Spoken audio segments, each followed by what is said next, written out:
President Ronald Reagan needed to fly safely from one spot to another. He relied on Marine One. In tonight's Zevley Zone, Jeff joins us live from Vista with the story of one of Reagan's pilots who now volunteers at the Sheriff's Department. Jeff?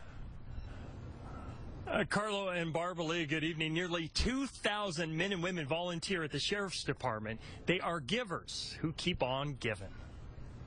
And I opened this up and wow! You've probably seen this iconic picture of Ronald Reagan, but never noticed the Marine One pilot just to his right, Lieutenant Colonel Joe Ruthenberg. To Major Joe Ruthenberg, with best wishes and regards, sincerely, Ronald Reagan. So, what does that mean to you? Well, it's just great. You know, it sends chills up and down my spine to know the president took the time out to do that kind of stuff, and of course he's my favorite president. Joe has lived a life of service. After the military, he was a high school teacher, and he now volunteers for the Sheriff's Senior Patrol. 30 years have passed since flying the president, but Joe's flight jacket still fits, as does the stick in his steady hand.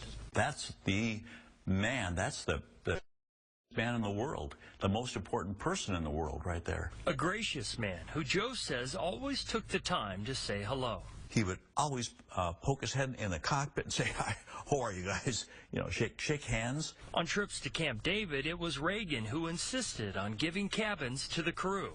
A cabin at Camp David? Wow, how special is that? During the centennial celebration in 1986, Joe loaded up the White House photography press pool and hovered in place for this classic shot. Mrs. Reagan was there about 10 minutes in the window waving. Her arm must get tired after a while. I'm sure she's got that down pat. We all have our special skills, and Joe's job was being the man behind the man. Reagan may have waved goodbye, but Joe was the pilot who brought the president home. Wherever the president is in the world, there's a Marine Corps helicopter and crew hot and ready to pick him up and take him somewhere.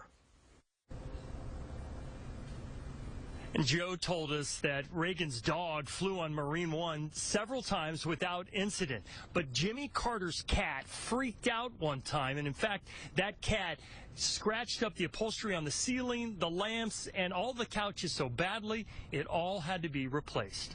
Barbara Lee? Oh, where was an iPhone when you needed one, right? The Sheriff's Department is always looking for volunteers. If you're interested in helping out the Senior Patrol Search and Rescue or the Reserves, just click on the hot button at CBS8.com.